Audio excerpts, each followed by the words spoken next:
série de mensagens na carta de Tiago, a partir do versículo 1, tá? A gente já passou aí pelos 2 primeiros capítulos e hoje a gente vai seguir no capítulo 3. E o tema da nossa mensagem hoje é o poder da língua. A gente vai falar sobre a língua, sobre a fala, os desafios de que isso traz e as bênçãos também que a Bíblia trata especificamente em Tiago aqui no capítulo 3. Então, é uma seção toda das Escrituras destinada a esse assunto. Então, se esse trecho todo é destinado a isso, é porque ele é importante. Então, abra o seu coração e esteja atento à voz do Espírito Santo. Vamos ler a partir do versículo 1. Meus irmãos, não sejam muitos de vocês mestres, sabendo que seremos julgados com mais rigor. Porque todos tropeçamos em muitas coisas. Se alguém não tropeça no falar, é um indivíduo perfeito, capaz de refrear também todo o corpo. Ora, se colocamos um freio na boca dos cavalos, para que nos obedeçam, também lhes dirigimos o corpo inteiro. Observem igualmente os navios que, sendo tão grandes e impelidos por fortes ventos, são dirigidos por um pequeniníssimo leme e levados para onde o piloto quer. Assim também a língua, pequeno órgão, se gaba de grandes coisas. Vejam como uma fagulha incendeia uma grande floresta. Ora, a língua é um fogo, um mundo de maldade. A língua está situada entre os membros do nosso corpo e contamina o corpo inteiro. E não só põe em chamas toda a carreira da existência humana, como também ela mesma é posta em chamas pelo inferno. Pois toda espécie de animais, de aves, de répteis, de seres marinhos se doma e tem sido domada pelo gênero humano. Mas a língua ninguém é capaz de domar. É mal incontido, cheio de veneno mortal. Com ela bendizemos o Senhor e Pai. Também com ela amaldiçoamos as pessoas criadas à semelhança de Deus. De uma só boca procede bênção e maldição. Meus irmãos, isso não deveria ser assim. Por acaso pode a fonte jorrar do mesmo lugar água doce e água amarga? Meus irmãos, será que a figueira pode produzir azeitonas ou a videira figos? Assim também uma fonte de água salgada não pode dar água doce. Vamos orar? Pai, fala ao nosso coração que a Tua palavra, como ela é, afiada e precisa, que ela seja assim no nosso coração nessa manhã. Que ela nos corte, nos molde, nos edifique, nos fortaleça de maneira precisa, segundo as nossas necessidades. E que o Teu povo seja abençoado, edificado em Cristo Jesus. É o que eu te peço e oro. Amém. Amém, irmãos. Irmãos, o texto, como vimos, ele fala sobre a língua, né? E a língua, ela é um instrumento por meio do qual vidas são impactadas e sociedades são transformadas. Seja para o bem, seja para o mal. Certamente você deve lembrar de palavras, infelizmente, destrutivas, que você pode, porventura, ter ouvido de alguém na sua infância, na sua adolescência, na sua fase adulta, ou talvez na última semana, mas que até hoje ecoa na sua mente, que lhe tenta fazer o seu coração ser desanimado, desencorajado. Mas talvez você se lembre também de palavras boas, de conversas edificantes que você teve, que edificaram a sua vida, que lhe resgataram no momento difícil, que lhe deram uma direção diferente no momento que você estava confuso. E sem dúvidas, muito da nossa história é moldada por aquilo que a gente ouviu um dia. Alguns dos nossos traumas também, por outro lado, talvez podem vir não de situações que aconteceram, mas de palavras que nós ouvimos. Então, a gente precisa perceber o poder da língua, o poder das palavras, o poder da fala. No filme Forrest Gump, uma das frases que o ajuda a lidar com todos os desafios que ele enfrenta quando o insultam, o provocam, né, e o menosprezam, é ele lembrar do que sua mãe ensinava, dizendo: Forrest, estúpido é quem faz estupidez. Então ele dizendo assim: olha, não é o que lhe chamam, mas é aquilo que você faz. Então lembre-se que não é isso que falam de você que o define. E aquela fala da mãe dele realmente foi um instrumento que o ajudou a ressignificar, reavaliar, a ver aquela situação de uma maneira diferente, porque ele carregava aquela convicção na mente dele. Mas vai muito além, irmãos, de impactar apenas vidas. não apenas impactam histórias, mas impactam sociedades e uma cultura. Por exemplo, vou dar 2 exemplos aqui bem fortes, né? Por exemplo, Hitler, para ele chegar onde ele chegou e fazer o que ele fez, muito daquilo foi proporcionado e foi feito por palavras, né? Palavras que foram materializadas no seu livro, Mein Kampf, mas em discursos que ele fez. Existe um discurso conhecido, que é o discurso do parlamento alemão, datado de 30 de janeiro de 1939, que é notório porque ali Hitler fez as suas primeiras ameaças explícitas aos judeus, mais intensas, mais públicas, com claro prenúncio ao Holocausto. E a partir daquele discurso ele conduziu de maneira maligna, né, diabólica, milhares e milhões de pessoas naquele propósito. E esse discurso nos lembra o poder sombrio das palavras. Por outro lado, nesse mesmo contexto histórico, a gente vê um outro discurso que foi fundamental para a resistência britânica, o discurso de Winston Churchill, no seu discurso que foi conhecido como Sangue, Trabalho, Lágrimas e Suor, em 13 de maio de 1940, logo depois que ele assume o cargo de primeiro-ministro do Reino Unido, e ele está no meio daquela guerra, a Inglaterra sofrendo, todo mundo abatido, sem esperança, e ele é chamado para assumir aquele cargo e com a missão de refazer aquela história. E no seu discurso ele se levanta e diz assim: eu diria à Câmara, como eu disse aos que se juntaram a este governo, eu não tenho nada a oferecer, senão sangue, trabalho, lágrimas e suor. Temos diante de nós uma provação da mais dolorosa natureza. Temos diante de nós muitos longos meses de luta e sofrimento. Vocês me perguntam qual é a nossa política. Eu diria, é fazer a guerra por mar, terra, ar, com toda a nossa força e com toda a força que Deus possa nos dar. Para fazer a guerra contra uma tirania monstruosa, nunca superada no catálogo sombrio do crime humano. Ele estava falando do nazismo. Essa é a nossa política. Vocês me perguntam qual é o nosso objetivo. Eu posso responder com uma palavra. É a vitória. Vitória a todo custo, vitória apesar de todo terror. Vitória por mais longa e difícil que seja a estrada, pois sem vitória não há sobrevivência. E certamente aquele discurso foi fundamental para o Reino Unido, para as forças ali que cooperavam com eles, para combater o nazismo. E uma das coisas que havia em comum entre esses dois homens, por mais que reflitam histórias completamente diferentes e morais completamente diferentes, é que ambos eram líderes. E é por isso que Tiago começa a falar sobre palavras associando isso à liderança. Porque ele diz, em outras palavras, que líderes, e líderes especialmente aqui mestres, que lideram por meio da palavra, precisavam ter muito cuidado, porque o impacto e a responsabilidade ali envolvida com as palavras é muito grande. Porque aquele que lidera, especialmente por meio do ensino, segundo Tiago disse, será julgado com muito mais rigor.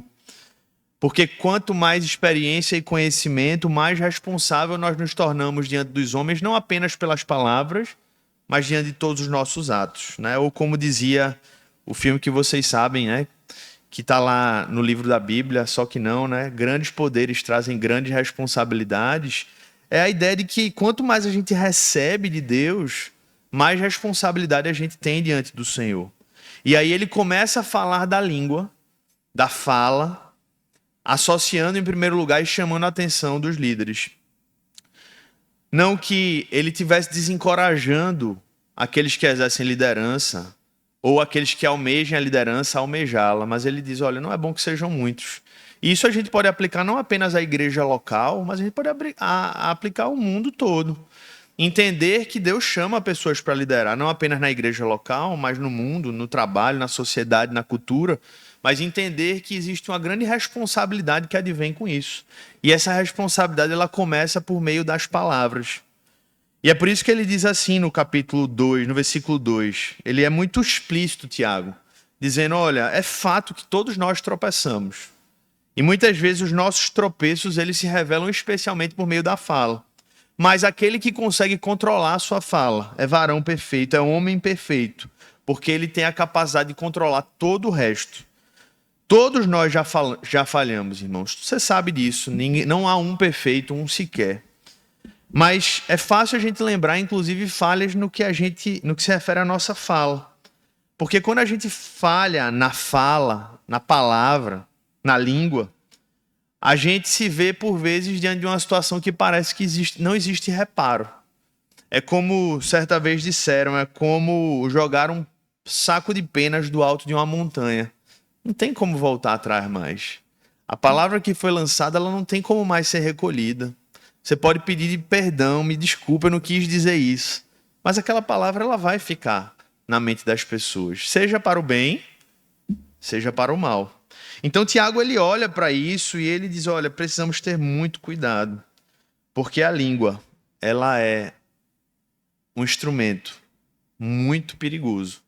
E ela pode ser perigosamente boa ou perigosamente má.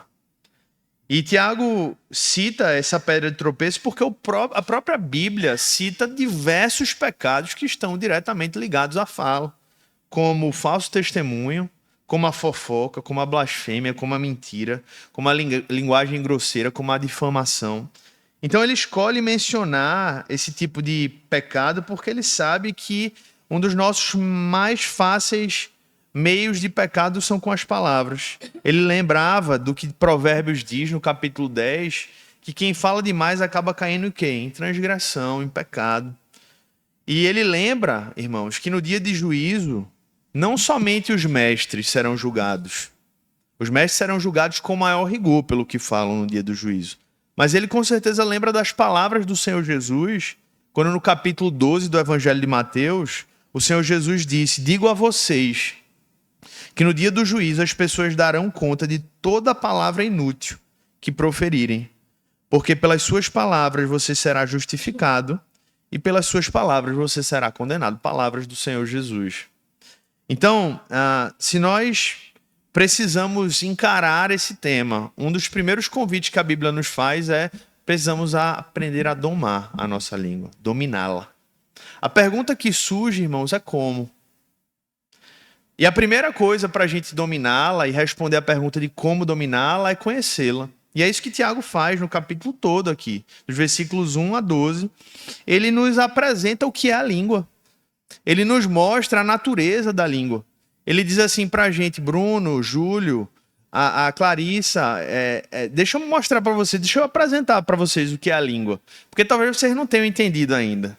Talvez ainda para vocês ainda é uma coisa bem superficial e ele começa a descrever. Versículos 3 a 4. Em primeiro lugar, a língua tem o poder de dirigir, é o que os versículos 3 a 4 nos mostram, de nos guiar, de moldar e pavimentar um caminho para a gente. Por isso que ele diz assim, se colocamos um freio na boca dos cavalos, para que também nos obedeçam, também lhe dirigimos o corpo inteiro.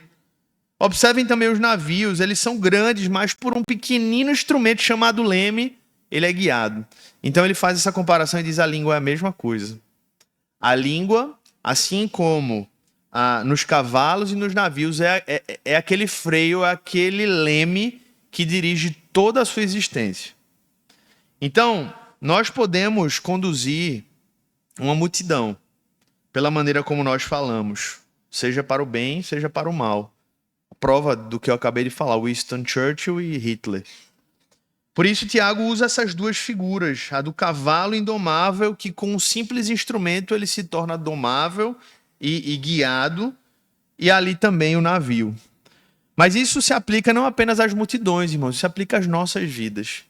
Porque aquilo que nós falamos, as conversas que nós desenvolvemos, as maneiras que nós reagimos em relação à nossa fala diante das adversidades, sem dúvida, pavimentam no dia a dia caminhos aonde as nossas vidas, por meio deles, serão guiadas a um destino ou a outro.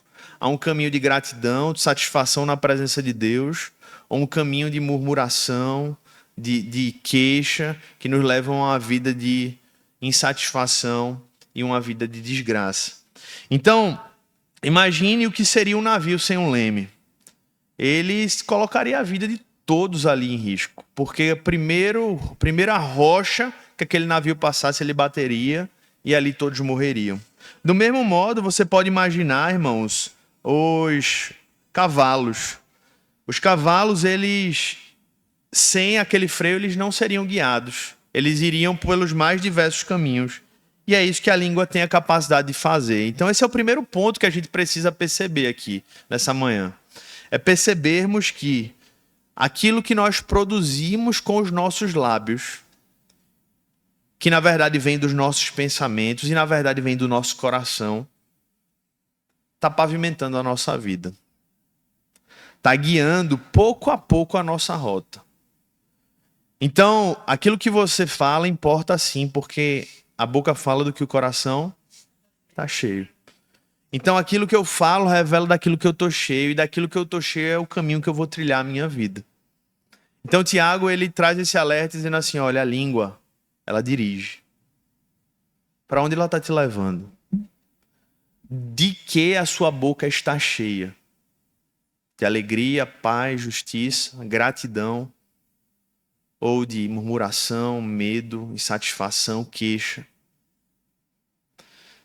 A língua está dirigindo. A pergunta é para onde? E aí depois ele continua. Ele usa uma expressão mais, e uma imagem mais assustadora para a gente, dos versículos 5 a 8, porque ele nos diz, em outras palavras, que a língua tem um poder destrutivo. Assim também a língua, pequeno órgão, se gaba de grandes coisas. Vejam como uma fagulha incendeia uma grande floresta. Ora, a língua é um fogo, um mundo de maldade. A língua está situada entre os membros do nosso corpo e contamina o corpo inteiro, e não só põe em chamas toda a carreira da existência humana, como também ela mesma é posta em chamas pelo inferno. Pois toda espécie de animais, de aves, de répteis e de seres marinhos se doma e tem sido domada pelo gênero humano, mas a língua ninguém é capaz de domar, é mal incontido, cheio de veneno mortal. Então, quem olha o mundo sob uma perspectiva secularista, relativista, vai dizer, não, isso é tudo besteira, mas a Bíblia olha para nós e diz assim, olha, ela tem um potencial mortífero, mortal. Ela tem um mal incontido, que obviamente cabe a nós dominá-lo, mas ele está lá. Então ele usa duas imagens que não tem como a gente fugir dessa intensidade das imagens. Ele usa a imagem do fogo e a imagem de um veneno. Imagens extremamente fortes para a gente imaginar quando a gente aplica ao nosso dia. Alguém já passou por algum incêndio, não? Já teve que encarar alguma situação de incêndio? Já? É desesperador, não é? Eu nunca passei por um incêndio generalizado, mas eu passei por um princípio de incêndio. Eu cheguei em casa no domingo à tarde e no quarto onde eu tinha meus livros, simplesmente estava pegando fogo. Só que estava começando a pegar fogo. Mas graças a Deus foram só as heresias, viu? Foi só os livros heréticos. O Senhor levou.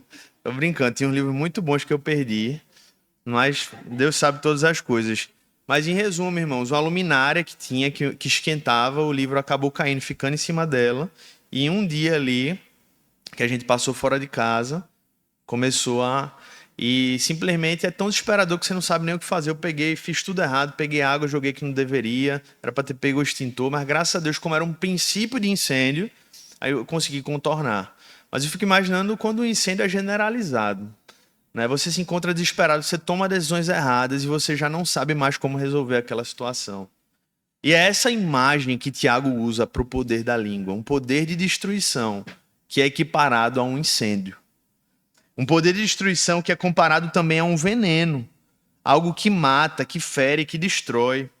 E é por isso que nós precisamos olhar também para nós, irmãos, e percebermos que quando Tiago diz que a língua é fogo, ele não está fazendo apenas uma afirmação categórica, ele está querendo mostrar apenas uma imagem que ele encontrou, ele está querendo mostrar realmente o poder que há, né, também nesse aspecto destrutivo. E por isso ele nos chama a atenção. Né? Ele nos mostra que a língua é um mundo de iniquidade, a língua corrompe, a língua contamina. E no versículo 6, ela diz que está situada entre os membros do nosso corpo. E não só põe em chamas uma parte desse corpo, mas toda a existência humana. Então ela é tão destrutiva que ela não dificulta apenas um relacionamento, por exemplo. Ela dificulta toda a vida, o meu trabalho, meus relacionamentos na igreja, os meus relacionamentos familiares, o meu relacionamento com o próprio Deus, tudo é afetado quando nós usamos a língua da maneira que nós não deveríamos. Um romancista americano chamado Washington Irving descreveu o mau uso da língua da seguinte maneira. Ele disse: uma língua afiada é o único instrumento de corte que, quanto mais usado, mais afiado fica. Interessante, né? Quanto mais a gente se desenvolve na fofoca, mais fofoqueiro a gente fica. Quanto mais mal a gente fala do outro, mais capacidade de imaginar o mal do outro a gente tem. Então, quando ele diz isso, ele é muito preciso para mostrar que não é uma coisa que a gente vai saciando e vai resolvendo. Ah, não, eu só estou dando vazão aqui hoje porque eu não estou aguentando mais não, irmão. É o contrário. Quanto mais você dá vazão, mais você fica capacitado a fazer mau uso da língua. Então a língua é perigosa, irmãos. É perigosa porque ela coloca tudo em xeque. E no versículo 7 diz que ela é indomável. Indomável. O homem doma tudo, irmãos. O homem doma os animais, o homem doma... tudo não, né? Um exagero aqui. Mas o homem aprendeu a domar muita coisa. Mas algo que está dentro dele, algo que é tão pequeno, ele não consegue domar. E a pergunta que surge, mas como é que eu lido diante disso? Tem uma sabedoria histórica, que apesar de não ser bíblica, mas é uma sabedoria prática, que certa vez disseram que Sócrates, quando falavam como ele lidava com a língua, disseram que sempre que chegava alguém para falar com ele sobre outras pessoas, ele fazia aquela conversa passar por 3 peneiras. Que peneiras eram essas? Em primeiro lugar, a peneira da verdade. Então ele dizia assim: o que você está me falando é verdade? Por quê? Porque às vezes as pessoas diziam: não, eu escutei falar que é verdade. Então, se você escutou, você não sabe, não me fale. Primeira peneira. Já é avaliar se aquilo tem, de fato, procedência, se aquilo é certo. Então, se não fosse, bem, se você escutou falar, você não tem certeza. Se você não tem certeza, não adianta você me falar. Essa era a primeira peneira. A segunda peneira era: você já falou para a pessoa envolvida o que você está me falando? Segunda peneira. Se dissesse: não falei, então fale primeiro com ela, porque não adianta eu saber. E terceiro lugar, o que você vai me contar vai ajudar essa pessoa? Vai fazer essa palavra ser uma palavra útil e edificante para ajudar na solução do problema? Porque se eu não puder ajudar, não tem muito por que eu saber, né? A não ser que você mantenha uma relação ali de discipulado, de cuidado, de pastoreio, e de repente você vai poder ajudar a pessoa a lidar com as emoções, dar conselhos. Mas se é o caso, você diz: então, acho que não é o caso de eu saber disso, né? Não é o motivo. Então ele dizia: se não fossem essas respostas respondidas afirmativamente, ele dizia: então, por favor, não me conte, que eu não quero saber. Uma sabedoria, irmãos, para nós. Essas 3 peneiras, elas podem nos ajudar a lidar com o potencial destrutivo da língua e a domá-la de maneira prática. Amém? E terceiro e último lugar, irmãos, a língua, além de poder, como falamos agora, destruir, precisamos lembrar também que ela tem o poder de abençoar. Isso é algo importante de lembrarmos, porque no versículo 9 ele diz assim: com ela bendizemos o Senhor e Pai. No versículo 10 diz que de uma só boca procede bênção e maldição. Então ele usa aqui a ilustração do desafio que é gerado por a língua, por vezes, refletir coisas diferentes, né? Por vezes fazer o bem e depois fazer o mal, mas ele deixa claro que a língua também é um instrumento e pode ser um instrumento de bênção. Pode fazer dela jorrar um tipo de água que abençoa, pode dela ser produzido um fruto que seja saudável, que alimente. Então, além de dirigir e de destruir, ele fala do poder de abençoar. E essas 2 imagens que são usadas aqui, que é a fonte e o fruto, nos remetem a algo bom. Especialmente considerando o contexto daquela época. Quando a gente lembra de fonte e lembra do texto bíblico, a gente lembra de quê? A gente lembra de algo que é a água, e especialmente naquela terra que era árida, a gente lembra de histórias como Agar no deserto e querendo beber água, desesperada, e Deus se revela a ela e traz uma palavra de esperança. Ela é refrigerada. A gente lembra do Senhor Jesus encontrando a mulher samaritana, bebendo água, aquela água sendo apresentada como a esperança para ela. Então, não é por acaso que Tiago usa a ilustração da fonte, porque a língua ela pode ser um instrumento de bênção e de refrigério para a alma. Ela precisa ser isso. E além disso, ser um fruto que alimenta, um fruto que dá vida, que dá alegria. Pelo menos isso é o que os bons frutos produzem quando a gente se alimenta deles. E essa é a marca, irmãos, do que a língua também faz. Ela nos faz ser fonte e ser alimento para as pessoas. Na verdade, foi isso que o próprio Jesus fez quando ele veio a esse mundo. Quando ele encontra a mulher samaritana, ele diz: aquele que beber da água que eu lhe der nunca mais terá sede, pelo contrário, a água que eu lhe der será nele uma fonte para jorrar para onde? Para a vida eterna. E ele fala também do alimento, né? Não aqui com o fruto, mas com o pão. Eu sou o pão da vida, e quem vem a mim jamais terá fome.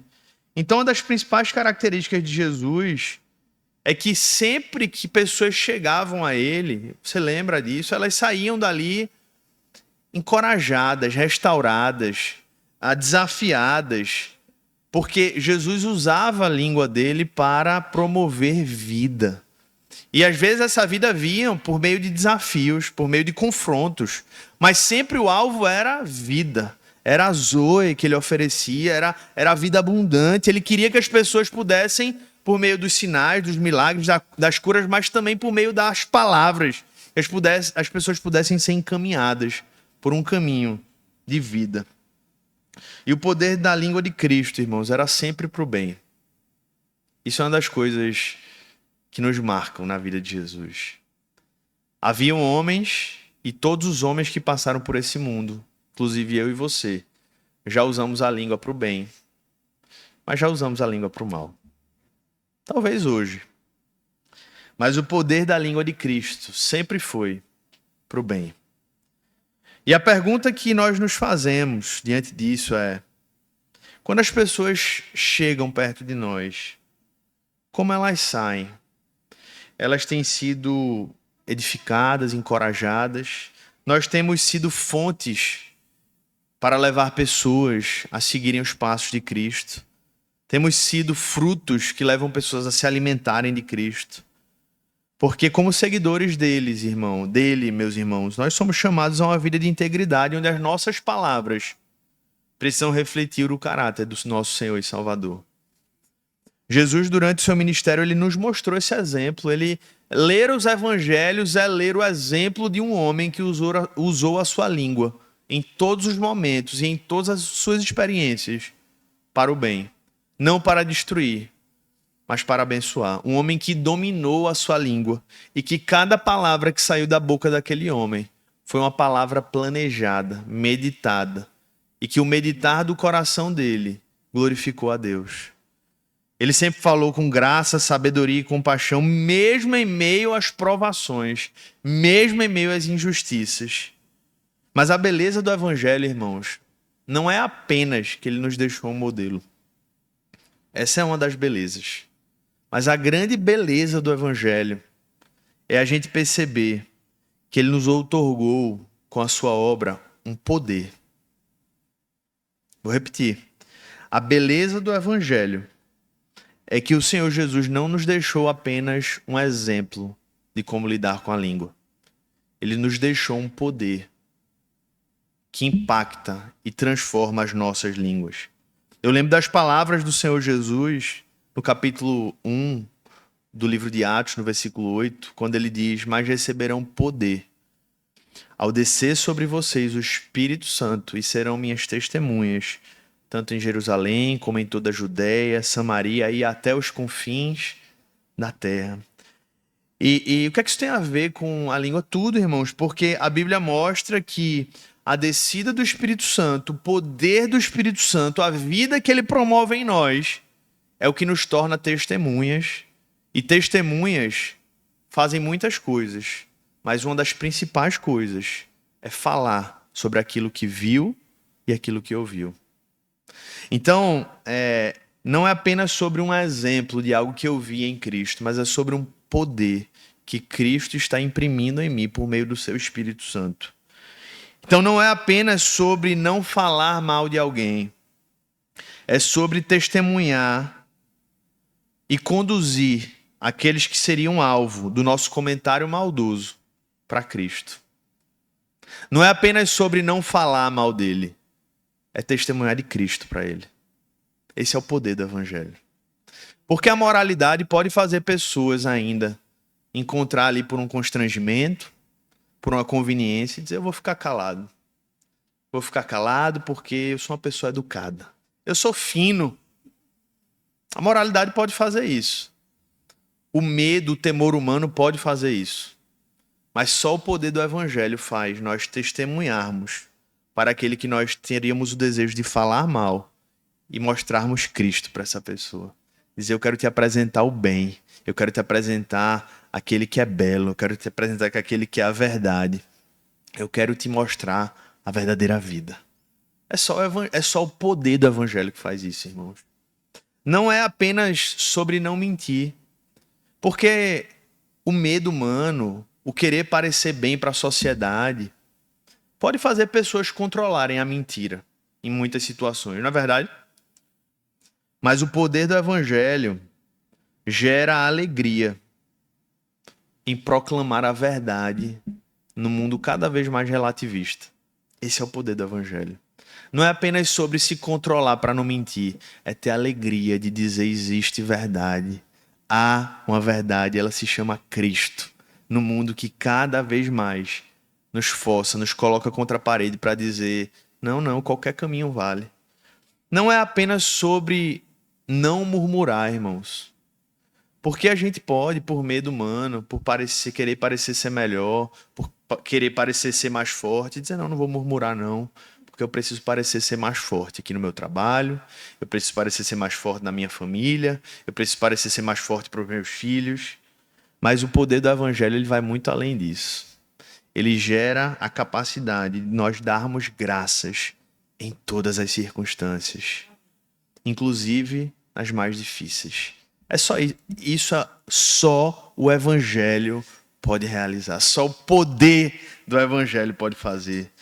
Então, irmãos, esse é o poder do Evangelho, o poder de Cristo em nós.